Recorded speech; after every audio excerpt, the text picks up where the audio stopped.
Hello, welcome student. Today we will understand next point from the chapter of French Revolution. बेटा French revolution के बारे में काफ़ी study हमने कर ली। अब नेक्स्ट पॉइंट पे हम जैकोबिन क्लब का डाउनफॉल और मिडिल क्लास के कैप्चर में आगे की सोसाइटी क्या क्या घटना घटती है उसके बारे में स्टडी करेंगे। तो देखिए अब हमारे पास आता है बेटा the reason of terror. Terror का मतलब आतंक, ड्रामा।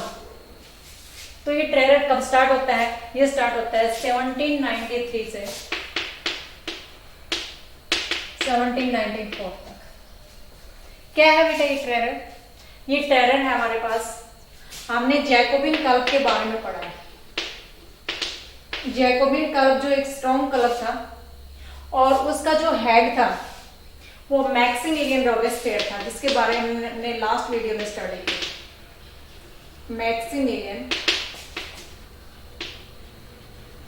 रोबेस्पियर। मैक्सिमिलियन रोबेस्पियर इस जैकोबिन क्लब का हेड था। ये लोगों का राइट्स दिलवाने के लिए प्रयास करने वाला था, बट ये रोबेस्पियर खुद उसमें एक आतंक के रूप में लोगों के सामने आना शुरू हो गया। जो भी आदमी रिपब्लिक का अपोज करता, जो भी इसका अपोज करता, दे वर एनिमीज, वो उसके दुश्मन थे। आफ्टर दैट दे अरेस्टेड, यानी कि रोबेस्पियर ने उनको अरेस्ट किया, इम्प्रिजन कैद कर लिया और उसके बाद में अरेस्ट करके उन्होंने जेल में डाला। जेल में डालने के बाद उसको कोर्ट में उसका ट्रायल किया गया और आफ्टर गिल्टी, अगर उसकी दोषी इकरार वो हो जाता है तो उसको गिलोटिन पे चढ़ा दिया गया। अब आप सोच रहे होंगे कि गिलोटिन क्या होते हैं?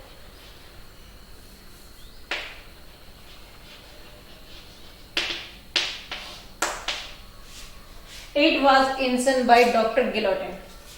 Guillotine is a device. It has two poles and one blade. इसके दो तो पोल होते हैं बेटा और एक इसके ऊपर ब्लेड होती है। जब कोई भी आदमी गिल्टी आता है, दोषी आता है, तो उसको यहाँ पे लिटा दिया जाता था और ये ब्लेड नीचे उसके गले पे गिरा दी जाती थी। उसकी गर्दन कट जाते थे। इस प्रकार से उसको उसकी जो हत्या करना होता था, उसका जो मर्डर करना होता था, जो उसको हैंग करना होता था, उसी को उन्होंने नाम क्या दिया? गिलोटिन नाम दिया। गिलोटिन नाम क्यों दिया? क्योंकि it was invented by doctor Guillotin. अब आगे क्या होता है? इस प्रकार से बहुत सारे लोगों को गिलोटिन पे चढ़ाया गया। जो भी आदमी इसके अपोज में बोलता, कहने का मतलब यह है कि फ्रांस के ऊपर सारा का सारा जो काम इसने अपने हैंड यानी कि अपने हैंडओवर कर लिया और इसी की पॉलिसी इम्पोज होती थी, इसी की पॉलिसी को लोग फॉलो करते थे। कोई भी आदमी इसके अगेंस्ट नहीं जा सकता था और अगर अगेंस्ट गया तो उसके लिए गिलोटिन होती थी। It's okay. आगे क्या होता है बेटा को देखिए, इसने गिलोटिन मैक्सिमिलियन रोबेस्पियर ने चर्च का एरिया था उसको शट डाउन कर दिया। शट डाउन करने के बाद उसके एरिया को बैरक्स या फिर ऑफिस में चेंज कर दिए, उसके ऑफिस बना दिए। पब्लिक को इक्वलिटी के राइट्स दिए गए। पब्लिक को जब कोई मेजर आदमी होता था, हाई सोसाइटी का होता था, उसको मैडम या सर नाम दिया गया, बट उसने इसको बंद करवाया और इसके लिए उन्होंने सर जो होता था उसके स्टोयन, उसको नाम उन्होंने क्या दिलवाया? स्टोयन दिलवाया। और जो गर्ल्स होती थी, महिलाएं होती थी, उसको उसने नाम दिलवाया स्टोयंस। अब ये स्टोयन और इसको स्टोयन, जैसे हम इनको सिटीजन बोलते हैं, ये उनका फ्रेंच का वर्ड होता है सिटोयंस, यानी कि उनका सभी का नाम उन्होंने सिटीजन रख दिया। इसके बाद में जो व्हाइट ब्रेड होती थी, व्हाइट ब्रेड, सफेद आटे की बनी हुई जो ब्रेड होती थी, उसको इसने बैन करवाया और एक जैसा आटा यूज करने के लिए इक्वलिटी ब्रेड की पॉलिसी उन्होंने इम्पोज की कि ब्रेड आटा सभी के लिए एक जैसा होगा। क्योंकि जो व्हाइट ब्रेड होती थी, सफेद आटे की बनी हुई जो ब्रेड होती थी, उसकी हाई कॉस्ट होती थी, उसकी प्राइस अप होती थी। उसको बंद करवाने के बाद उसने इक्वलिटी ब्रेड को यूज करने के लिए लोगों के सामने फोर्स करना शुरू कर दिया। आगे क्या होता है? आगे होता है कि लोगों ने परेशान होकर के मैक्सिमिलियन रोबेस के पेड़ के अगेंस्ट कोर्ट में पिटीशन डाल दी और उसके बाद 1974 में कोर्ट ने इसको गिल्टी करार दिया गया और गिल्टी करार देने के बाद इसको गिलोटिन पे चढ़ा दिया गया, यानी कि इसकी भी हत्या कर दी। इसकी हत्या करने के बाद जैकोबिन क्लब का शटडाउन हो जाता है और मिडिल क्लास के लोगों के पास पावर आ जाती है। ये मिडिल क्लास के जो लोग थे, इन्होंने 1791 में सभी लोगों को राइट्स दिए थे वोटिंग का। उस समय उन्होंने जो पेशी लोग थे, कमजोर वर्ग के लोग थे, उनको भी जब राइट्स मिल गए थे तो उन्होंने इसको बंद करके, सभी का राइट्स को बंद करके, उन्होंने केवल रिच लोगों को, एक्टिव लोगों को ही वोट डालने का अधिकार दिया गया। उसके बाद में इन्होंने लोगों को इक्वलिटी, फ्रेटर्निटी, इक्वलिटी का अधिकार दिया, फ्रीडम का अधिकार दिया और फ्रेटर्निटी का अधिकार दिया। ये सभी अधिकार उन्होंने मिडिल क्लास के लोगों ने लोगों को दिलवाई। कब दिलवाई? इसकी डेथ होने के बाद, किसकी? मैक्सिमिलियन रोबेस्पियर की डेथ होने के बाद मिडिल क्लास के लोगों के पास जब पावर आ गई तो उन्होंने डायरेक्टर को नियुक्त किया। इस डायरेक्टरी में 5 मेंबर को अपॉइंट किया गया।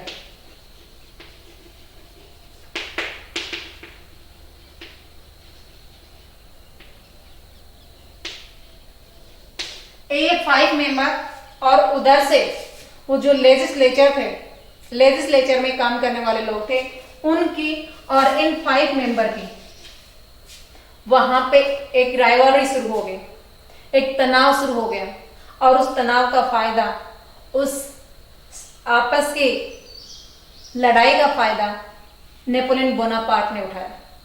नेपोलियन बोनापार्ट ने कैसे उठाया उसके बारे में हम आगे स्टडी करेंगे। इस पॉइंट से आगे हम स्टडी कर रहे हैं बेटा, did women has a revolution.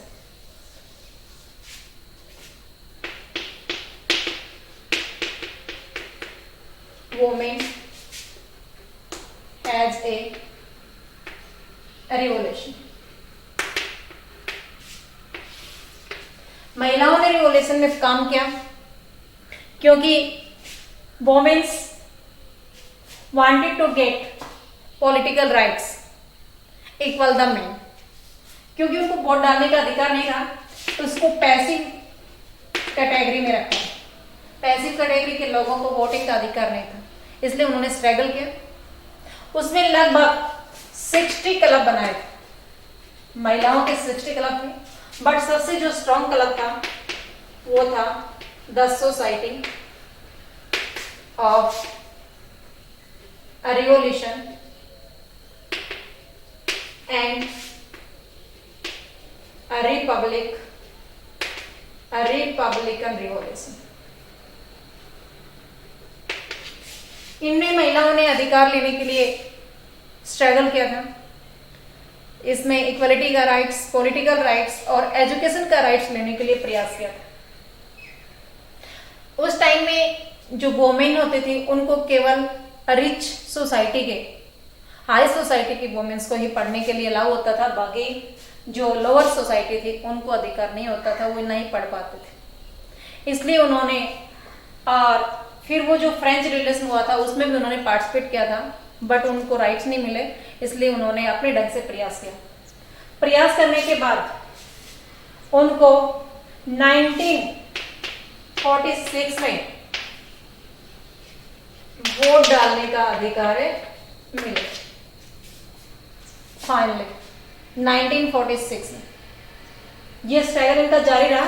अब ये बहुत लेट तक आकर के उन्होंने अपना अधिकार गेन किया है। देखिए कब उन्होंने स्टार्ट किया था, 1789 के रिवोल्ट के बाद पूरी 18th सेंचुरी 19th सेंचुरी चली गई, उसके बाद में इन्होंने जाकर के 20th सेंचुरी में राइट्स मिला। इतने लंबा उन्होंने स्ट्रगल किया। आगे क्या होता है बेटा, अबोलिशन ऑफ स्लेवरी। अगले पॉइंट पे पढ़ेंगे बेटा, द अबोलिशन ऑफ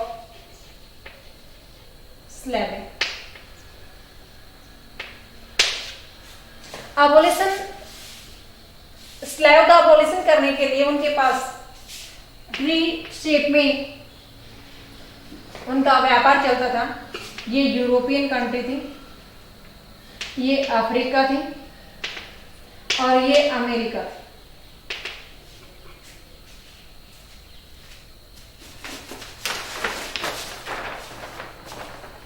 देखिए ये यूरोप है, ये अफ्रीका है और ये अमेरिका है।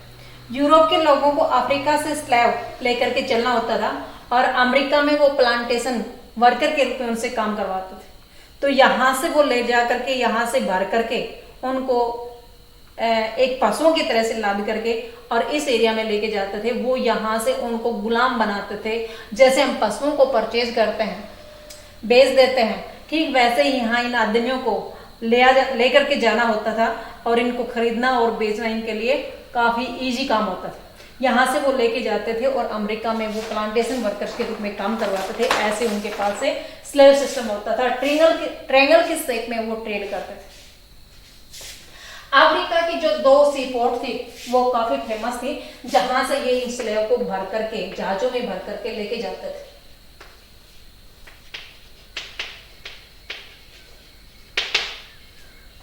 बोर्डेक्स और नांतेस, इन सी पोर्ट से वो लेकर के और अमेरिका में पहुंचाते थे। पब्लिक की अपोज करने के बाद 1794 के अंदर फ्रेंच गवर्नमेंट ने एक एक्ट पास किया। वो इन स्लेव बना हुए लोगों को फ्री करने के लिए अलाउ कर दिया कि कोई भी गुलाम जो बना रखा है उसको छोड़ दीजिए। बट कुछ समय के बाद ही हाई सोसाइटी के लोगों का ये इनकम का सोर्स था। जैसे हम पशुओं को खरीदना और बेचने का काम करते हैं, वैसे उनके पास सोर्स था। इसलिए उसकी प्रेशर में आकर के गवर्नमेंट ने इस फ्री स्लेव की सिस्टम को बंद कर दिया। थोड़े समय के लिए लोगों को फ्री किया गया, लेकिन बाद में इसको बंद करना पड़ा। फाइनली जो काम हुआ है इसके ऊपर, इसका अबोलिशन हुआ है स्लेव सिस्टम का, वो हुआ है 1848। 1848 में जाकर के स्लेव सिस्टम पे पाबंदी लगा दी। इसी के बाद में आगे का जो रास्ता होता है वो इस स्ट्रगल के दौरान आगे का रास्ता नेपोलियन बोनापार्ट के लिए साफ हो जाता है। और नेपोलियन बोनापार्ट ने 1799 में फ्रांस के ऊपर अटैक करके पूरे फ्रांस और यूरोपियन कंट्रीज, दूसरी जो कंट्रीज थी, उसको अपने कैप्चर में कर लिया। 1815 में वाटरलू का वार होता है, बैटल ऑफ वाटरलू। उसके बाद में नेपोलियन बोनापार्ट डिफीट हो जाता है और उसके आगे की जो पॉइंट्स हैं वो हम 10th क्लास के चैप्टर में स्टडी करेंगे। It's okay.